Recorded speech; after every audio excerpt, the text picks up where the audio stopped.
SAS, the Special Air Service, or SAS, was born in the deserts of North Africa during World War II. Instead of fighting head-on, these soldiers struck behind enemy lines, sabotage missions, ambushes, and daring raids against German airfields. Their motto, "Who dares wins," became a philosophy. After the war, the SAS shifted to new threats. In the 1950s, they fought guerrillas in Malaya, mastering jungle warfare. By the 1970s, they became synonymous with counterterrorism. The 1980 Iranian embassy siege in London, broadcast live, cemented their reputation worldwide. Black-clad operators stormed the building, rescuing hostages and proving that the SAS could strike with speed and precision. The unit's influence spread globally. Many countries modeled their own special forces on the SAS, from Australia's SASR to New Zealand's, and even counter-terror teams across Europe. Today, the SAS remains one of the most secretive yet respected forces on Earth. Officially, their operations are rarely confirmed. Unofficially, they've been everywhere: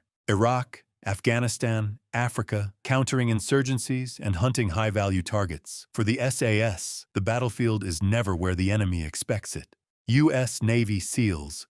The Navy SEALs were born in the jungles of Vietnam. Created in the 1960s, their mission was unconventional: reconnaissance, sabotage, and direct action in rivers, swamps, and coastlines, where traditional forces struggled. Their name says it all: sea, air, and land. In Vietnam, SEALs earned a reputation for small unit raids, ambushes, and relentless night operations. Later, they became specialists in maritime warfare, boarding ships, clearing beaches, and striking from the water. By the 1980s and 1990s, the SEALs expanded into counterterrorism and hostage rescues. Their profile exploded after Operation Neptune Spear, 2011. The mission that killed Osama bin Laden. That single raid made SEAL Team 6 a household name, though much of their work remains in the shadows. SEALs are versatile. They can infiltrate from submarines, parachute from high altitudes, or strike directly from the sea. Trained for extreme environments, Arctic, jungle, desert,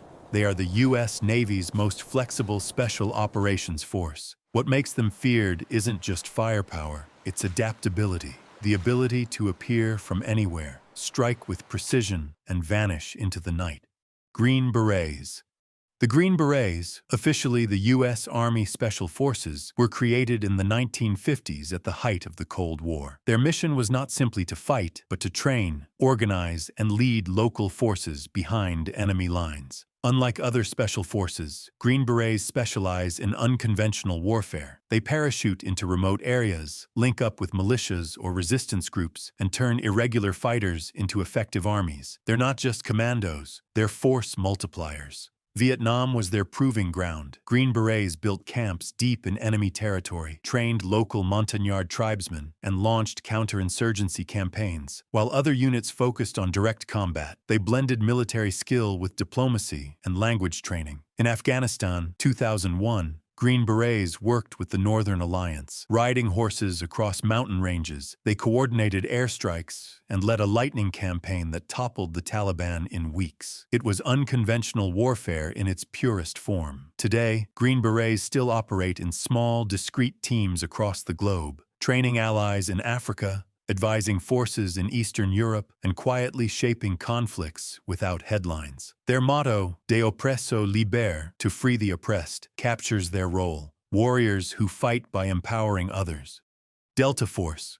If the Green Berets are teachers of warfare, Delta Force are the hunters. Formed in 1977 after a wave of international hijackings and terrorist attacks, Delta was built to handle missions too sensitive for conventional forces. Its founder, Colonel Charles Beckwith, modeled the unit after Britain's SAS. The mission: counterterrorism, hostage rescue, and surgical raids anywhere in the world. Unlike most of the military, Delta operates under a cloak of secrecy. Officially, it doesn't even exist. The unit's baptism came in Operation Eagle Claw, 1980, a failed attempt to rescue American hostages in Iran. Though the mission collapsed, lessons learned shaped Delta into one of the world's most capable counter-terror units. Over the decades, Delta operators have been everywhere, hunting warlords in Somalia, capturing Saddam Hussein in Iraq, eliminating high-value terrorist leaders across the Middle East. Many of their operations remain classified, whispered about only in fragments. Delta works in small, highly skilled teams. Selection is brutal, testing endurance, survival skills, and mental toughness. Few make it through. Those who do become part of America's most elite direct action unit. Wherever they deploy, Delta's presence is rarely confirmed, but always felt. Spetsnaz. The word Spetsnaz simply means Special Purpose Forces in Russian, but over time it became a symbol of the Soviet Union's most feared commandos. Formed during the Cold War, they were designed for sabotage, assassination, and deep penetration missions behind NATO lines. Spetsnaz units were trained in parachuting, explosives, hand-to-hand combat, and psychological warfare. Their tasks ranged from destroying communications to eliminating enemy leadership in the opening hours of war. Western intelligence painted them as ruthless and omnipresent, adding to their mystique. In practice, Spetsnaz became infamous for brutal counterinsurgency operations. In Afghanistan during the 1980s, they ambushed Mujahideen fighters in mountain passes. In the 1990s and 2000s, they fought in Chechnya, conducting raids in urban warfare that often blurred the line between military action and raw brutality. Modern Spetsnaz have been active in Ukraine, both in Crimea, 2014, and the ongoing war. They specialize in hybrid warfare, blending covert action, misinformation, and direct combat. Unlike Western special forces, Spetsnaz are often less about surgical precision and more about shock, fear, and domination. Their reputation is both feared and controversial, respected for toughness, criticized for heavy-handed methods. They remain a reminder of Russia's preference for raw force in its special operations doctrine. GIGN. France created the GIGN, Groupe d'Intervention de la Gendarmerie Nationale, in 1973, after a wave of terrorist attacks in Europe exposed the need for a dedicated counterterrorism force. Unlike military units that fight wars abroad, GING was built to protect civilians at home. Their specialty is precision intervention. GINN operators train relentlessly in hostage rescue, marksmanship, and close-quarters combat. They are famous for their accuracy. Snipers are expected to hit a target with surgical precision, even in chaotic environments. The unit's reputation was made in 1976 when they stormed an airliner in Marseille and freed 30 hostages. Since then, GING has conducted hundreds of successful missions, from neutralizing hijackers to dismantling armed criminal groups. What sets GING apart is restraint. They aim to resolve crises with minimal casualties, emphasizing control and negotiation alongside raw force. Their motto, to save lives without regard for one's own, reflects that balance. Today, GINN remains one of the most respected counter-terror units in the world, often deployed against terrorist cells, kidnappings, and high-risk arrests. Where many special forces exist in the shadows of war, GIGN thrives in the spotlight of domestic crises, striking not for destruction, but for protection. Sayeret Matkal.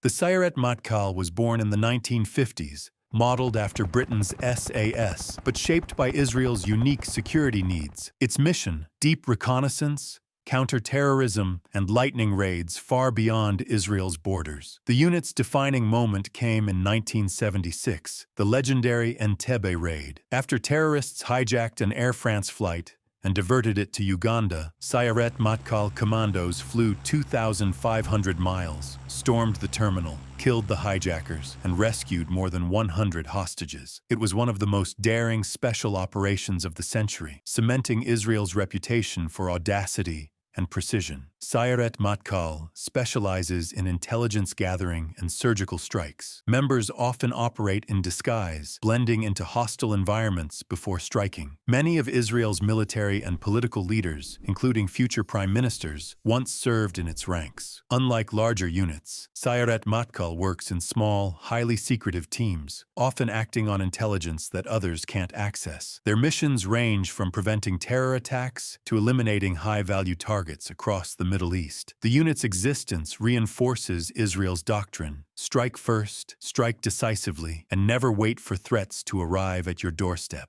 GSG-9.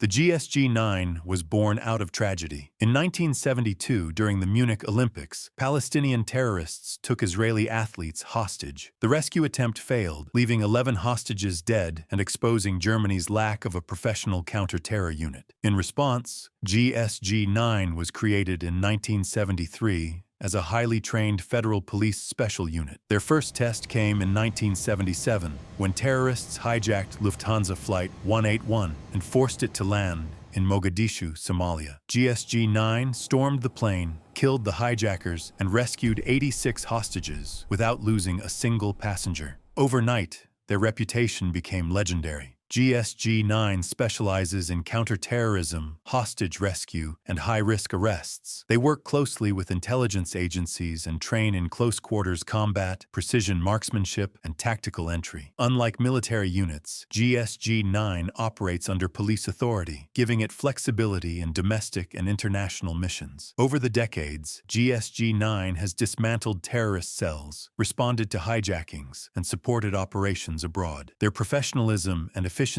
influenced the creation of similar police tactical units worldwide. From the ashes of Munich, Germany built one of the world's most respected counter-terror forces, a unit that thrives on speed, precision, and quiet efficiency. Australia's SASR, Special Air Service Regiment, is often compared to Britain's SAS. It gained recognition in Vietnam and later in Afghanistan, where its small patrols hunted insurgents with deadly efficiency. Canada's JTF-2, Joint Task Force 2, was formed in the 1990s. Highly secretive, it focuses on counter-terrorism and special operations abroad. In Afghanistan, JTF-2 earned respect among allies for precision raids and intelligence-driven missions. India maintains two elite forces, the Para-SF, masters of deep penetration and high-altitude warfare, and Marcos, the Navy's Marine Commandos, specializing in amphibious and counter-terror missions. Both have seen action in Kashmir and anti-piracy operations. Brazil's BOPE, the Special Police Operations Battalion in Rio de Janeiro, is unique. Born from urban warfare against heavily armed gangs, BOPE fights in favelas where conventional police cannot operate. Their training and brutal reputation made them famous worldwide through the film Elite Squad. Even smaller nations like Norway, FSK, Poland, GROM, and South Korea, UDT/SEALs, maintain highly capable units. Each reflects its country's strategic needs, from Arctic survival to counter-terror raids. Together, these units show that special forces are not confined to superpowers. Wherever nations face asymmetric threats, elite soldiers rise to meet them. Al-Qaeda. Al-Qaeda was born in the late 1980s from the chaos of the Soviet-Afghan War. Arab volunteers fought alongside Afghan mujahideen, funded and trained by foreign powers.